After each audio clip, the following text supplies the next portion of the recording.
सराव संच 2.4 मधला दुसरा प्रश्न सांगा रे एकदा मला काय आहे ते. खालील संख्यांच्या छेदाचे परिमेयकरण करा. लक्षात आलं. त्यातलं पहिलं एक्झाम्पल सांगा रे मला. पहिलं एक्झाम्पल 1/7 प्लस वर्गमुळात 2 एकानंच सांगा. पुढं लक्ष द्या रे. त्या छेदाची परिमेयकरण करायची. बरोबर आहे का रे. परिमेयकरण म्हणजे हे अपरिमेय संख्या आहे. बरोबर आहे. ह्याला कोणत्या संख्येनं गुणायचं की ती परिमेय तयार होईल. बरोबर आहे. त्याला म्हणतात परिमेयकरण करणे. कोणाचे? छेदाचे. मग आपण छेदालाच अशा संख्येनं गुणायचं की त्याचे काय होईल? छेदाचे परिमेयकरण होईल. बरोबर आहे. तर लक्ष द्या रे. मग पहिलं एक्झाम्पल सोडवत असताना आपण काय करायचं? जे एक्झाम्पल दिले ना ते एक्झाम्पल अगोदर लिहून घ्यायचं. मग काय दिले रे आपल्याला? 1/7 प्लस वर्गमुळात 2. नंतर आपण कोणत्या संख्येनं गुणायला पाहिजे? बरोबर आहे की रे. बरोबर आहे ना. ते लिहून घ्यायचं. मग जर प्लस किंवा मायनसमध्ये असेल अशा दोन संख्या तर त्यांची एक जोडी लिहायची. त्या जोडीला नाव आहे अनुबद्ध जोडी. कोणती जोडी आहे? अनुबद्ध जोडी. मग कशी असते लक्षात ठेवा. वर्गमुळात 7 प्लस वर्गमुळात 2 ची अनुबद्ध जोडी कोण असते लक्षात ठेवा. तर इथं प्लस असेल तर काय करायचं? अशा संख्या लिहायचं त्याच्यामध्ये मायनस घ्यायचं. म्हणजे वर्गमुळात 7 मायनस वर्गमुळात 2. लक्षात आलं. पुन्हा लक्षात ठेवा. प्लस असेल तर मायनस घ्यायचं आणि मायनस असेल तर प्लस घ्यायचं. काही बदल करायची गरज नाही. लक्षात आलं. चला पुढं लक्ष द्या. मग आता मांडताना कसं मांडायचं? पुन्हा लिहायचं 1/7 प्लस वर्गमुळात 2 बरोबर द्यायचं. पुन्हा लिहायचं 1/7 प्लस वर्गमुळात 2. आता तुम्हाला वाटलं सर डबल का लिहिले? बरोबर आहे. आपल्याला याचं काय करायचं आहे रे? परिमेयकरण करायचे. बरोबर आहे. मग हेच पुढं लिहिल्या गुणिले दिल्या आणि याला कोणत्या संख्येनं गुणायचे? आता या अनुबद्ध जोडीनं गुणायचे. आलं का लक्षात? म्हणजेच वर्गमुळात 7 मायनस वर्गमुळात 2. पुन्हा खाली पण तेच लिहायचं. वर्गमुळात 7 मायनस वर्गमुळात 2. आता हा एक अपूर्णांक आहे. समजा तुम्हाला एक असा अपूर्णांक दिला आहे 2/3 गुणिले 4/5. ह्या दोघाचा गुणाकार कसा करणार रे?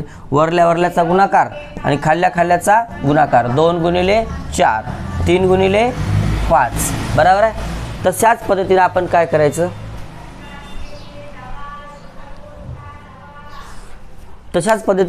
करायचं? माहिती आहे का?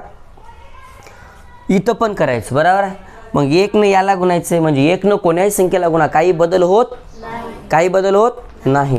म्हणजेच बरोबरच्या खाली बरोबर दिल्याच्या नंतर हे वर्गमुळात 7 मायनस वर्गमुळात 2. इथं कुठलाही बदल होणार नाही. आता खाली बदल होणार. याचा आणि याचा गुणाकार होणार. बरोबर आहे. आपण इथं एका फॉर्म्युल्याचा वापर करणार आहोत. गुणाकार करणार नाहीत. तर लक्षात ठेवा फॉर्म्युल्याचा गुणाकार कसा तुम्हाला मी बाजूला करून दाखवतो. समजल्यास सांगा मग मी आपण लिहूत. बरोबर आहे. तोपर्यंत नाही. समजा एक ए आहे प्लस बी आहे. एक ए आहे एक बी आहे. एक ब्रॅकेट प्लसमध्ये एक ब्रॅकेट मायनस. असं असेल तर त्याचा आन्सर येते पोरो ए वर्ग मायनस बी वर्ग. लक्षात आलं. ए वर्ग मायनस बी वर्ग. ए प्लस बी ए मायनस बी. फक्त दोघात बदल काय आहे? दोन्ही ब्रॅकेटमध्ये मायनस प्लसचा बदल आहे. बरोबर आहे. बाकी काही बदल नाही. तसंच मला सांगा रे ए प्लस बी. पुन्हा एचीच संख्या आहे इथं बीचीच आहे. मग इथं प्लस आहे इथं मायनस आहे. बरोबर आहे. म्हणजेच असं होईल का रे? मग वर्गमुळात 7चा वर्ग वर्गमुळात 7 कंसाचा वर्ग म्हणजे एचा वर्ग झाला. पुन्हा मायनस बीचा वर्ग म्हणजे काय होईल रे? वर्गमुळात 2चा वर्ग. हे या स्टेपवरून ह्या दोघाचा गुणाकार हे आलेला आहे. हे कळालं की नाही तुम्हाला? बरोबर आहे. कळत नसेल तर पुन्हा इथं लिहून टाकूत आपण रिझनमध्ये की असा एक बाबा फॉर्म्युला असतो ए प्लस बी दुसऱ्या कंसात a मायनस बी आणि त्याचं उत्तर येते एचा वर्ग मायनस बीचा वर्ग. आपण अशा पद्धतीने त्याला काय करू सांगून टाकू, डोसक्याला किरकिरच नको. आलं का लक्षात रे? लक्षात आलं का? लक्षात आलं? चला पुढची स्टेप लक्षात ठेवा आता की याच्यात वरच्यात काही बदल होणार, वरच्यात काही बदल होणार नाही आता. म्हणजेच वर्गमुळात 7 राहील मायनस वर्गमुळात 2 येईल. आता बघा रे, हे वर्गमूळ काय होते रे? कटते की नाही? कसं कटते सांगतो बघा. वर्गमुळात 7 कंसाचा वर्ग, वर्गमुळात 7 कंसाचा बरोबर 7 आहे का नाही रे? मग याचा काही नाही म्हणजे कोटी किती असते रे पोरो? 2 असते. किती असते? किती असते? 2 असते. तर मग ज्यावेळेस ह्याला घातांक रूपात लिहू आपण, फक्त वर्गमुळात 7 आहे पोरो, बरोबर आहे. आणि तुम्हाला जर म्हणलं कोणी घातांक रूपात लिहा तर ह्याचं मूळ समजा x येते, 7चं मूळ काय येते? x येते. तर हा वर्गमूळ असेल तर इकडं जाऊन वर्ग तयार होते की नाही रे? होते की नाही तयार? तसंच मग फक्त वर्गमुळात 7चं काय येते? 1/2 येते. वर्गमुळाचा अर्थ काय येते? 1/2. मग मला सांगा, वर्गमुळात 7 कंसाचा वर्ग आहे तर 7चा वर्ग 7चा घातांक रूप काय तर 1/2. पुन्हा ह्याचा वर्ग, दोघाचा काय होतो रे? गुणाकार. दोघाचा काय होतो? गुणाकार होतो. म्हणजे 7 1/2 गुणिले 2, हा 2 कटला, वरी नाही काही नाही म्हणजे काय उरलं रे? 1. मग कोणत्याही संख्येच्या डोक्यावर काही नाही म्हणजे काय असते? 1. म्हणजे कोणत्याही संख्येचा घातांक किती असते? 1. मग उत्तर किती आलं रे? 7. म्हणून काय होते? वर्गमूळ कटलं किंवा वर्गमुळाचा वर्ग म्हणजेच 1. किती येते? 1. म्हणजेच 7 उत्तर आलं इथं. मायनसला मायनस, वर्गमुळात 2ला वर्ग, सॉरी वर्गमूळ कटलं, मग उत्तर किती आलं रे? 2. शेवटचं उत्तर आलं पोर. हो बघा इथं लिहू का रे शेवटचं उत्तर? बरोबर दोन इथं लिहितो. वर्गमुळात 7 वजा वर्गमुळात 2, 7 मधून 2 काढले, किती उरलं रे? 5. बरोबर आहे. किती उरलं? 5. शेवटी लिहायचं 1/1 वर्गमुळात 7 प्लस वर्गमुळात 2 बरोबर उत्तर आपलं आलेलं आहे वर्गमुळात 7 मायनस वर्गमुळात 2/5. आता लक्षात ठेवा, आपल्या छेदाचे परिमेयकरण झालं की नाही रे? झालं की नाही? झालं. चला घ्या लिहून ये. मग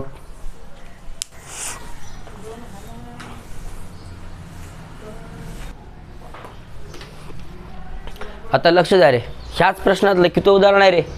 दुसरं उदाहरण. किती उदाहरण आहे? नंबर 2चं उदाहरण आहे. लक्ष द्या. 3/2 वर्गमुळात 5 मायनस 3 वर्गमुळात 2. मग आपल्याला जे दिले ते उत्तरामध्ये लिहावं लागेल का रे? एकदा लिहावं लागेल. म्हणजेच 3/2 वर्गमुळात 5 मायनस 3 वर्गमुळात 2. मग आपल्याला जे छेदाचे परिमेयकरण करायचे त्याची अनुबद्ध जोडी लिहावं लागेल की रे आपल्याला? मग अनुबद्ध जोडी इथं मायनस आलं तर पुढं काय येईल रे? काय येईल रे? प्लस येईल. म्हणजेच 2 वर्गमुळात 5 मायनस 3 वर्गमुळात 2 ची अनुबद्ध जोडी